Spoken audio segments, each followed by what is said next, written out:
pilots and engineers who helped lay the foundation of Pakistan Air Force. The role played particularly by Air Force Commodore Turovitz shall always be remembered by us. His story, in fact, is a monument to the values of sacrifice, dignity, and honor.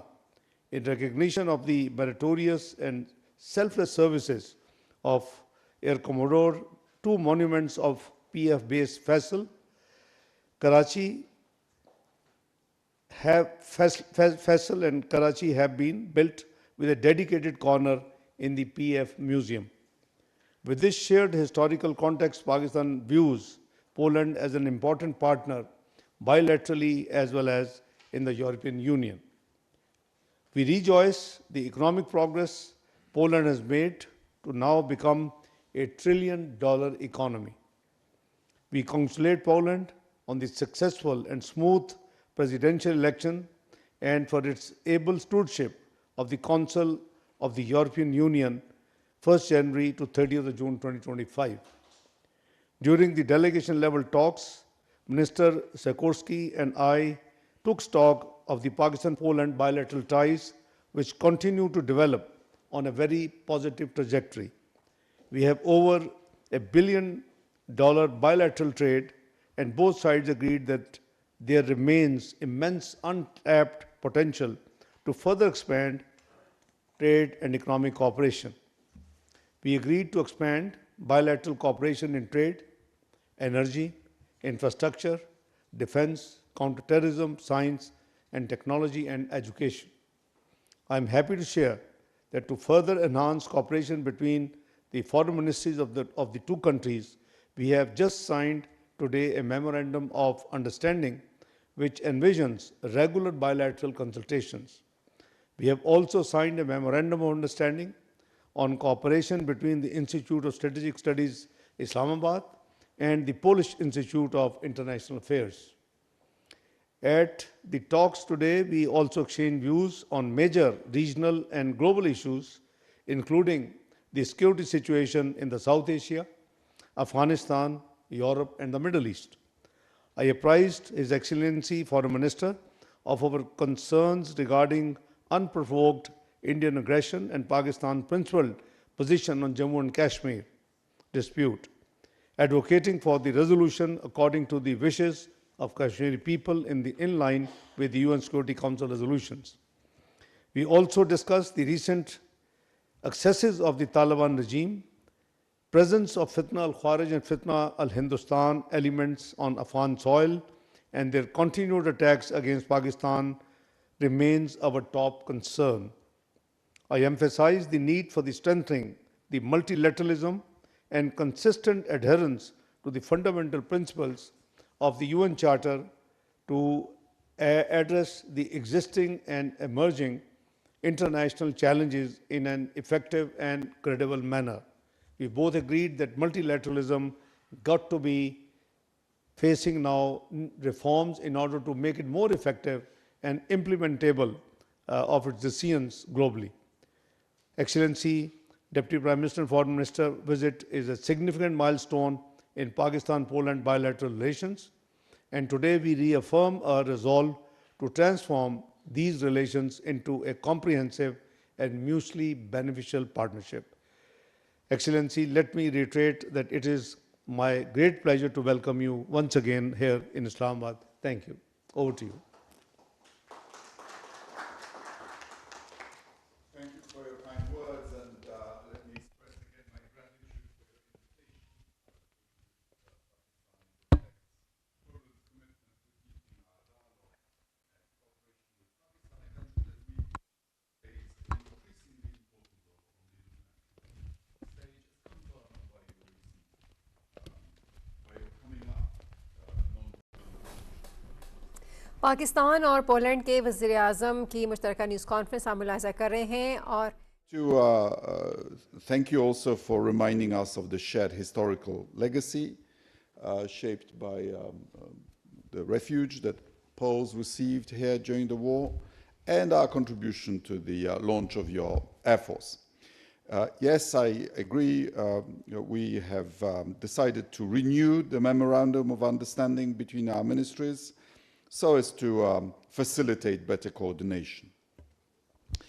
I think a discussion among think tanks from our regions is also important, and I welcome the MOU between our respective think tanks. As you've mentioned, we've covered a broad range of issues, from bilateral economic ties, which you've already mentioned, to regional issues and global governance.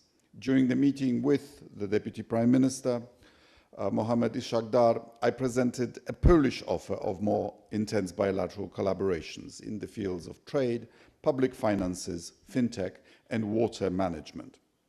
We also discussed further cooperation in mining and the energy sector, building on the success of such engagements as the Polish oil and gas company exploring natural gas in Pakistan. This, I believe, has a huge potential for the future.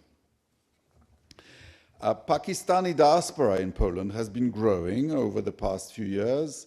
It is still quite small, around 2,000 people, but I'm glad to say a quarter of them are students. We are happy that Polish universities are popular among young, talented people from Pakistan, and we hope that their experience and impressions that they gather in Poland serve as a basis for actual people-to-people diplomacy. So Poland remains open to legal migration and for real studies for real students, but I want to emphasize that there is zero tolerance for illegal migration to Polish territory, which is simultaneously EU territory. For several years, our neighbors, Russia and Belarus, have been trying to help people smugglers breach our border, exploiting people, exploiting tragic situations, and using them as a tool of hybrid warfare and putting them under unnecessary risk. And Poland had to respond. Polish borders are now some of the best protected borders of the EU. Winter is coming. Trying to cross that border is just too dangerous. We appeal to people not to try it. Poland and Pakistan share a common perspective on the importance of sovereignty and territorial integrity of states.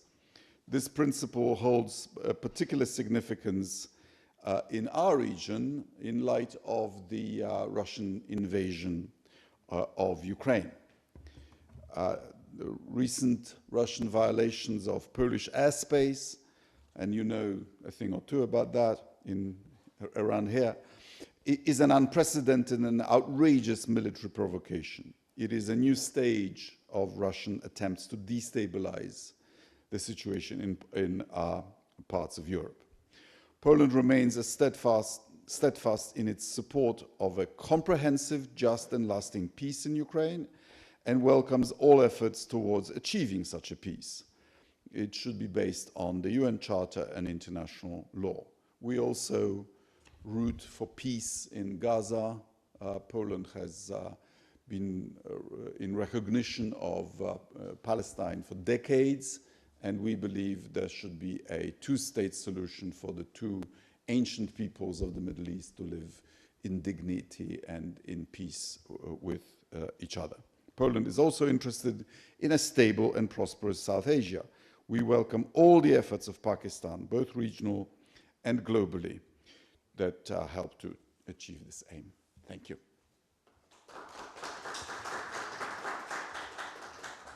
We now open the floor. I'll request our media colleagues to please introduce yourselves and your organization. Yes, the lady, we begin with the lady. Thank you, sir. This is Ghazala Noreen from Suno News, and my question is to Deputy Prime Minister, Foreign Minister of Pakistan, Mr. Ishaq Dar. Sir, my question is, how do you envision the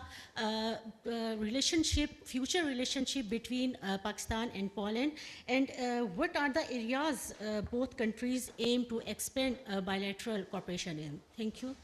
Thank you. I think, first of all, let me tell you that our two-way trade is around $1 billion. And we have about 1,400 Pakistanis diaspora in Poland, including 350 students. So the areas of cooperation, I think there's a great scope, first of all, to enhance the bilateral trade. And you must be aware that there's a oil and gas expertise in Poland, and one of their big corporation oil and gas company is operating in Pakistan with almost $500 million investment. And they are doing wonderful job. But still, the future areas of cooperation, in addition to the oil and gas, can be railways, also technology transfer in agriculture in order to, enhance our yield, which is, as compared to many countries in the region, is much lower than them. We also have, discussed the fintech, as His Excellency explained. The financial inclusion is already Pakistan's goal since 2015-16.